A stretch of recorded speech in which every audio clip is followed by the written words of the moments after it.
Hi friends, welcome to Darshan vlog. இன்றைக்கி நம்ம விளாக்கில் என்ன பார்க்க போகிறோன்னா, சீரக சம்பா அரிசியில் தக்காளி சோறு தான். வாங்க எப்படி பண்ண பார்க்கலாம். அதுக்கு நெய், எண்ணெய், கடுகுலாம் ஊற்றி நல்லா பொரியட்டும். அப்புறம் தேவையான பட்டை, கிராம்பு, ஏலக்காய் எல்லாமே போட்டு வதக்கிக்கலாம். நல்லா பாசி, கல்பாசி எல்லாமே போட்டுக்கலாம். போட்டு நல்லா வதக்கட்டும். கொஞ்சம் பெருஞ்சீரகமும் சேர்த்துக்கலாம். சோம்பு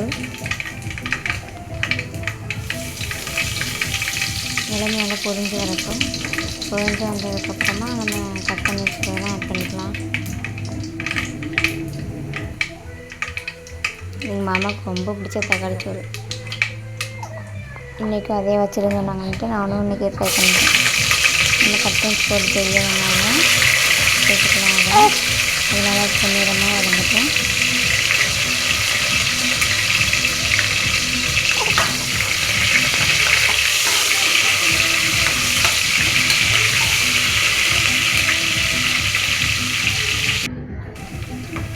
நம்ம 2 பச்சை மிளகாய் போட்டுக்கலாம்.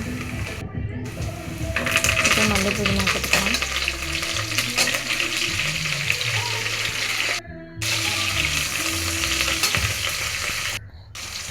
இது இஞ்சி பூண்டு பேஸ்ட்டு. இப்போ நம்ம ஒரு தக்காளி கட் பண்ணி வச்சுக்கலாம். வச்சுருக்காங்களா நீ செடி பிடிக்கவே எல்லாத்துக்கும் நல்லா வதங்கிட்டு தக்காளி தோல் தெரிஞ்ச வரைக்கும் நல்லா வதங்கிட்டோம்.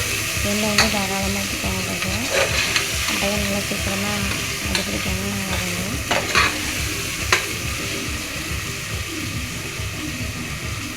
நம்ம 2 தக்காளியும் காஷ்மீர் மிளகாத்தூளும் போட்டு அரைச்சி எடுத்துருக்கோம். இப்போ அதை பச்சை வாசனை போகிற வரைக்கும் வதக்கிட்டுக்கலாம்.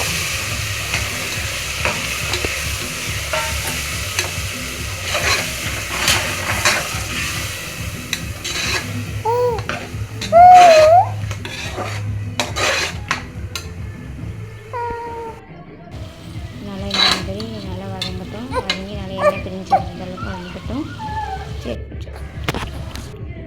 இப்போ நம்ம வச்சுருக்க வத்தத்தூள், மிளகாத்தூள், பிரியாணி மசாலா எல்லாமே போட்டுக்கலாம். இஞ்சி பூண்டு பேஸ்ட் என்ன போடுறாங்க, கொஞ்சம் தனியாகவே போட்டுக்கோங்க. மசாலா தூள்லாம் இன்னும் வரைக்கும் ரொம்ப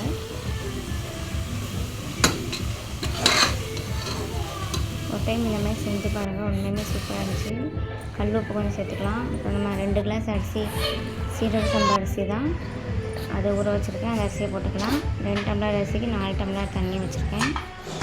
தண்ணி வச்சு 4 விசில் தண்ணியும் வச்சுக்கலாம். இன்றைக்குமே இதை ட்ரை பண்ணி பாருங்கள். நான் சூப்பராக வச்சுருந்தது இன்றைக்கி. வாழ்க்கையை மறக்கவே மாட்டேன். அவ்வளோ கூட டேஸ்ட்டாக இருந்துச்சு. உண்மைக்குமே இந்த சீரக சம்பாவில் ட்ரை பண்ணி பாருங்கள் ஒரு டைம். தக்காளி சோறு உண்மைக்குமே அல்டிமேட்டாக இருந்துச்சு. அப்புறம் 2 முட்டை தான் இருந்துச்சு வீட்டில். ஒரு முட்டையை வச்சு என்ன பண்ணலாம்னு சொல்லி யோசித்தேன். முட்டைக்கும் தனியாக ரெசிபி போட்டிருக்கேன். அது நெக்ஸ்ட் வீடியோவில் பார்க்கலாம். பாய்.